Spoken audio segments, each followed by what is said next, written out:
Assalamualaikum warahmatullahi wabarakatuh.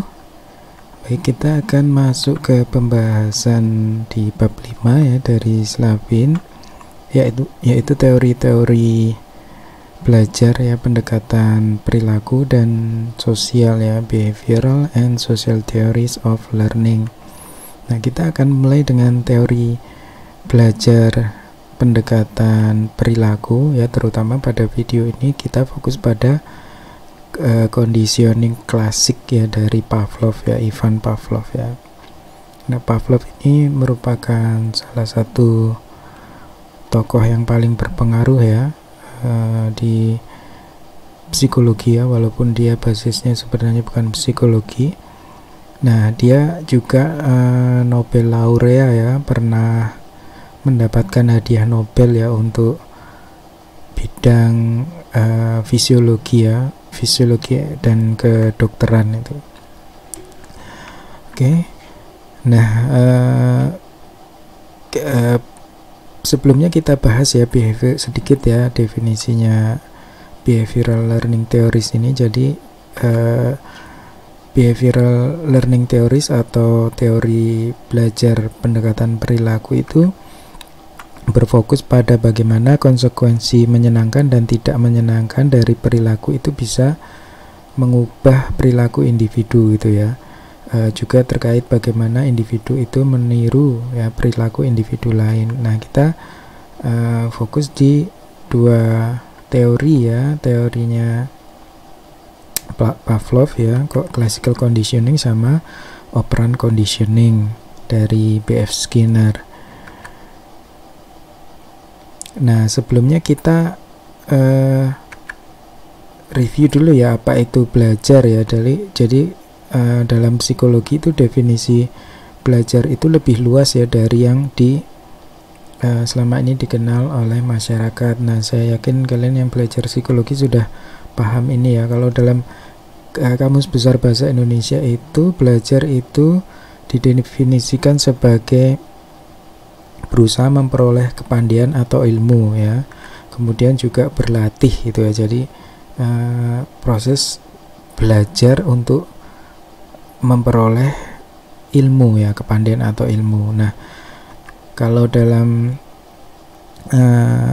psikologi ya, belajar ya atau learning yaitu didefinisikan lebih luas ya. Jadi perubahan pada individu yang disebabkan oleh pengalaman ya. Ada juga yang mendefinisikan perubahan jangka panjang pada pengetahuan ya individu atau pembelajar sebagai hasil dari pengalaman itu.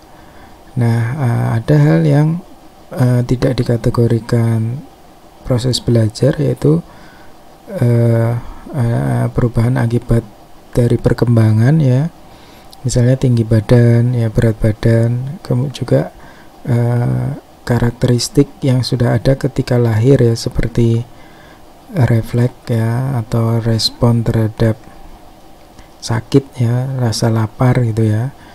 Nah, proses belajar ini bisa disengaja ya, intentional, bisa juga tidak disengaja atau unintentional. Nah, siswa belajar di kelas itu misalnya mencari informasi juga misalnya di internet, itu proses yang intentional. Sementara misalnya anak takut disuntik ya, itu unintentional gitu ya. Nah, nanti kita akan membahas ini lebih lanjut ya. Nah, kita masuk ke conditioning klasik ya dari Pavlov ya. Pavlov itu meneliti proses pencernaan pada anjing ya pada awalnya. Nah, selama proses penelitiannya itu mereka memperhatikan adanya perubahan perilaku anjing ya dalam merespon stimulus ya. Nah, ada beberapa komponen dari proses conditioning klasik, yaitu unconditioned stimulus ya, atau stimulus tidak bersyarat, unconditioned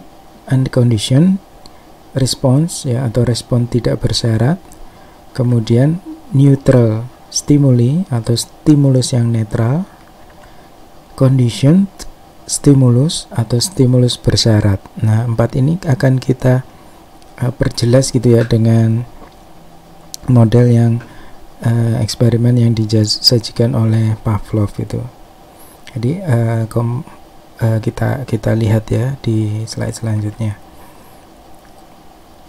Nah, sebelum proses conditioning ya secara alami itu, maksudnya ini tanpa proses belajar gitu ya, tanpa pengalaman ya, ketika daging disajikan ke anjing ya, maka anjing akan mengeluarkan air liur ya. Di sini daging adalah unconditioned stimulus ya, atau stimulus yang tidak bersyarat.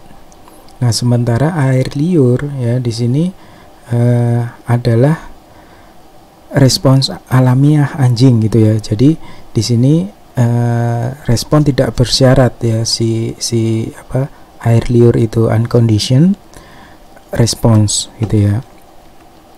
Nah, tanpa proses belajar, maka stimulus lain yang tidak berhubungan ya tidak akan menimbulkan respons. Jadi respons yang diinginkan. Jadi misalnya bunyi bel di sini itu tidak akan menimbulkan respon gitu ya. Nah, ini yang dinamakan neutral stimuli atau stimulus yang netral.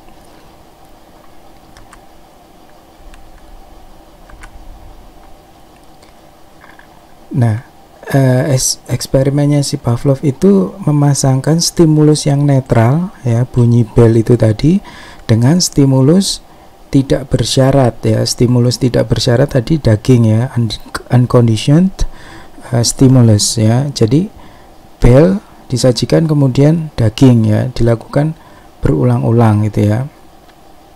Nah, yang pada awalnya dia tidak akan menimbulkan respons ya, pemasangan ini gitu ya. Nah, jadi di sini bunyi bel ya yang merupakan stimulus netral ya tersebut menjadi conditioned stimulus atau stimulus yang bersyarat gitu ya. Nah, ini jika dilakukan terus-menerus ya, bunyi bel dipasangkan dengan daging ya, bunyi bel pasangan dengan daging, bunyi bel pasangan dengan daging berulang-ulang, maka ya ini akan menghasilkan conditioning ya. Jadi bel itu memiliki kekuatan untuk menghasilkan respon ya. Bel kemudian memiliki kekuatan untuk menghasilkan respon seperti ketika diberikan daging ya, ketika diberikan stimulus tidak bersyarat.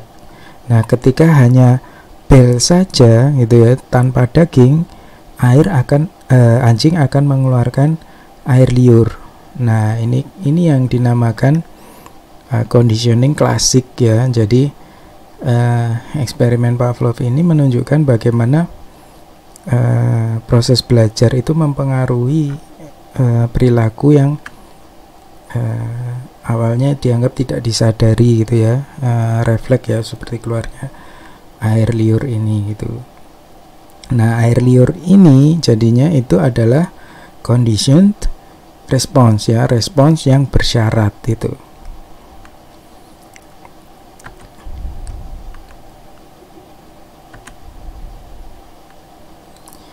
Nah, itu saja pengenalan sementara untuk Pavlov. Selanjutnya kita akan membahas ya penerapan dari Pavlov ini, conditioning klasik ini dalam pendidikan ya, juga membahas operan conditioning ya, juga prinsip-prinsip dari teori belajar pendekatan perilaku ya, behavioral learning seperti konsekuensi ya, reinforcement, Prima principle dan lain-lain ya. Nah, ini referensinya dari Slavin ya, chapter 5 dan bukunya Prof. Diki ya, conditioning classical ya. Nah, baik, itu saja. Terima kasih atas perhatian rekan-rekan semua. Saya tutup. Assalamualaikum warahmatullahi wabarakatuh.